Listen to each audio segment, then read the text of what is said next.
This is an intro. Who needs an intro? I don't need an intro. This is just a vape show. It's just a vape show. Vape show. This is an intro. Who needs an intro? I don't need an intro. This is just a vape show. It's just a vape show. Vape show. What's up, YouTube? I'm your homeboy Josh, back at you with another video. And today we're going to take another look at the Omerta. Another look for you, really. Came out a while ago, but it's one of those RDAs that I always go back to. I use it for like a week straight, 2 weeks straight, and then I put it down and I don't pick it up again for another week or two. I don't know, but I always go back to it. I always dig it out of my collection and I always screw it back on my mod and I always give it a good old vape because I always go back to it. I love this RDA. I love it. I've got it. It's not like too much out there. There's not a whole lot out there that's really a switch hitter between a flavor RDA and a cloud RDA. And it's both, but not at the same time, which is kind of cool. You still get some decent flavor when you're in cloud mode, but you get some really good flavor when you're in the flavor mode. Right now we're in cloud mode.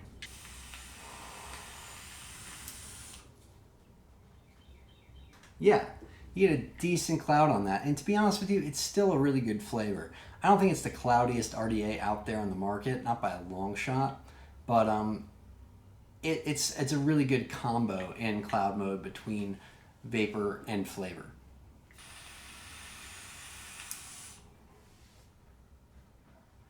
So once again, that's cloud mode, and now we're just gonna flip it into flavor mode. Now we're in flavor mode.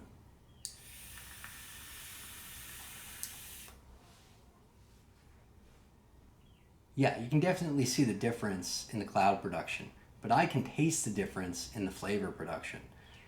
This RDA is something special, okay? It's got this little outer ring, okay?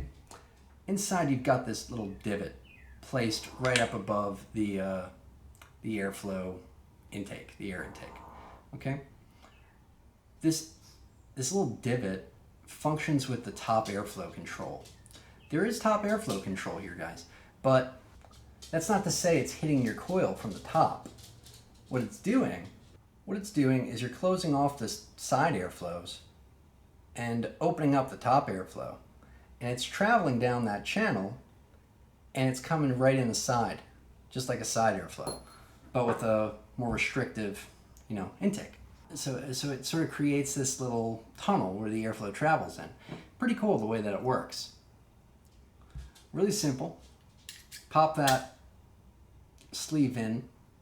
So yeah, we're at a cloud mode here. We got both air slots open all the way. I usually close them off a little bit like that. It's a clone, it whistles if it's all the way open. So I close them off just a tiny bit and don't have the problem anymore. And then if you want to switch into a flavor mode, you just give that a little turn just like that. Opens up those top slots and it's a flavor RDA. It's totally a little switch hitter of an Addy. And what's also really cool about this is the Derringer gets a lot of cred for being, such a short stack of an Addy. This was given the same kind of cred when it came out. It was kind of the first one that really shrunk that chamber down a great deal. And the Derringer took that to another level and cut it pretty much in half. But this is like the, I'd say this is the granddaddy of the short stack atomizers.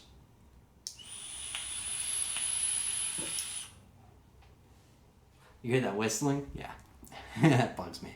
So just close it off a little bit, like that. It's a clone.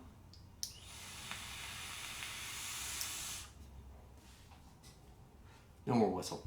And decent cloud. So we're gonna dive on in here. Come on in. Come on. We're gonna take a close look at the Omerta RDA up close. So here it is, guys. Here's the Omerta up close. Very simplistic looking. All it's got is Omerta right there vertically. But it's totally complex because you've got the side airflow slots. You can build it in dual coil or single coil mode. You've got the top airflow control too, which is your flavor. And you can't use them both together, the top and the bottom.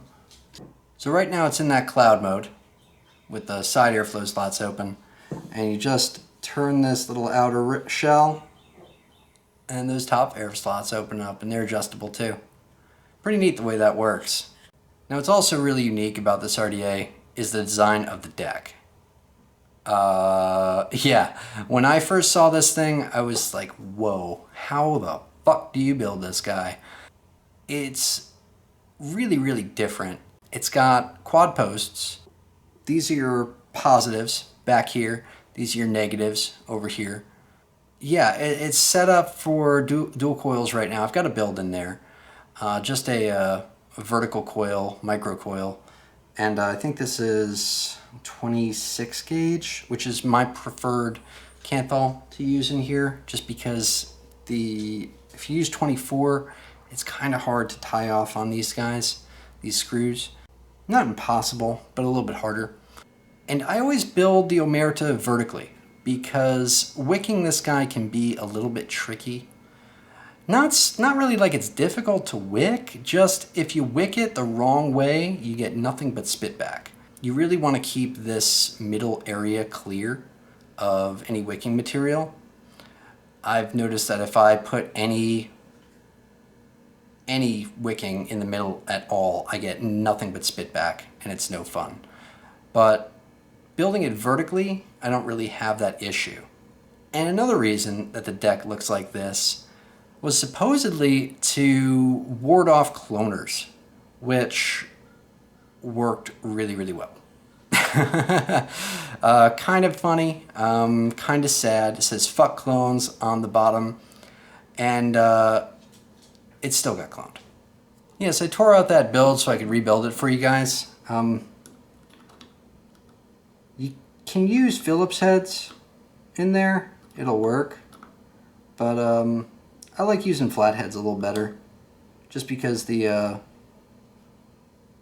it's not very deep Phillips, so using a flathead for me just seems to work a little better.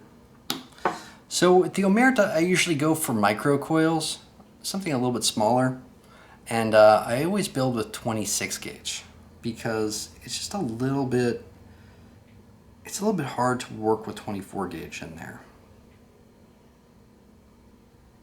4, 5, 6, 7, 8 wraps. Change my mind. It's going to be a 7-8 wrap because you kind of want your leads like this. Okay? Kind of like you're building a K-Fun. So you can use these post holes. There are post holes on the negative screws. They're put at an angle like that. It's really meant for when you're doing horizontal coils though. When you're doing vertical coils, I like to just go ahead and wrap around the screws. See, it just kind of comes in at a better angle that way. Makes it a little bit easier. So your negative post kind of acts like the perfect place to put the top lead, and the positive post kind of acts as the perfect place to put the bottom lead that way.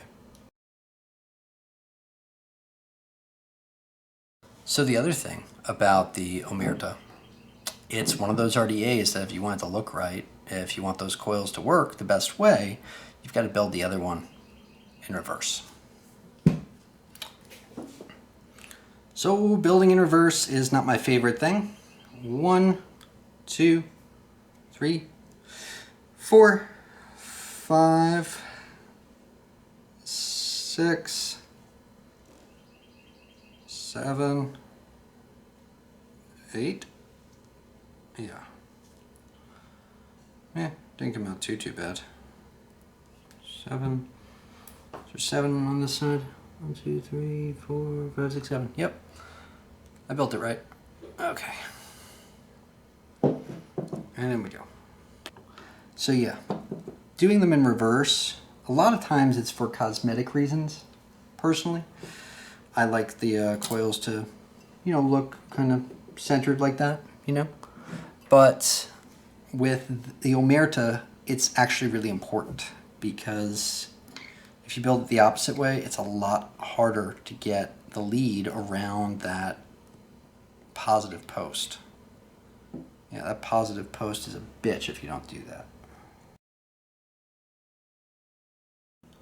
And you kind of want to position these coils so they're about as close to that positive section as you can.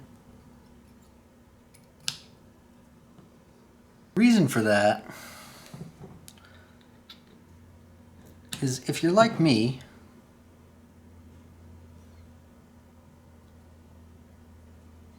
you like to get about as much of that coil inside that airflow slot as you can.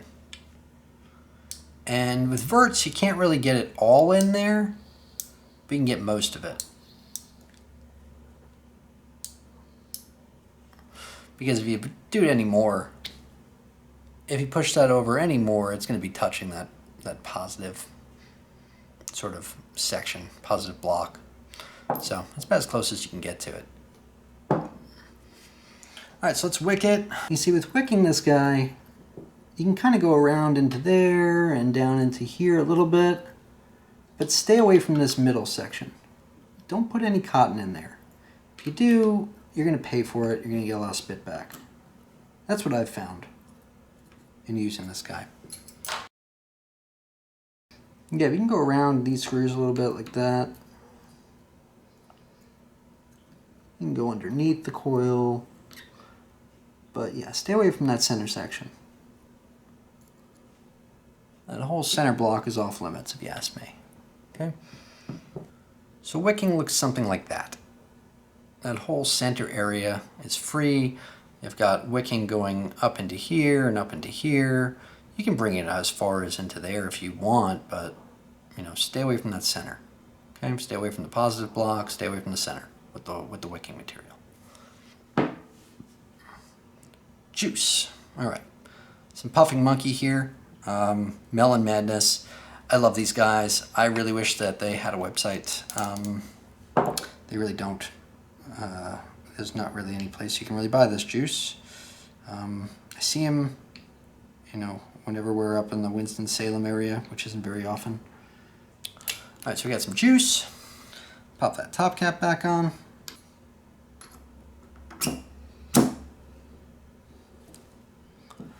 And drip dip. I'll see you back up there. So yeah, that's how I build the Omerta. I don't know if it's the same way that everyone builds the Omerta, but that's the way that I've found works the best for me. Keeping as much cotton out of that center section as possible, for me, is key. Otherwise, I get nothing but spitback. And it's a really good RDA, but that spitback will ruin it for you.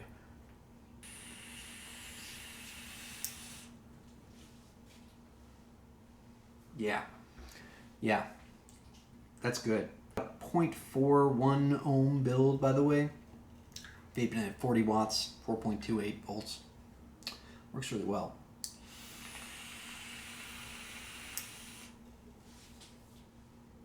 Decent cloud. And in flavor mode,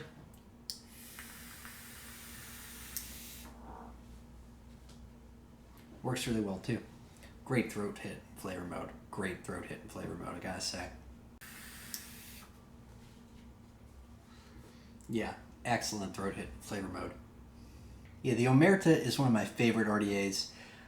Like I said, I'll go weeks without using it, and then I'll whip it out, and I won't use anything else for a couple of weeks. I mean, I always go back to this RDA. I love it. It's one of the favorites in my collection. Big time. Big time. Great switch hitter of an addy. Great switch hitter. Flavor, vapor, one addy, not at the same time. I mean, you still get decent flavor out of the, you know, when it's in cloud mode, but, you know, you get better flavor when it's in flavor mode, obviously. But, it's one of my all-time faves. One of my all-time faves. I always go back to this RDA.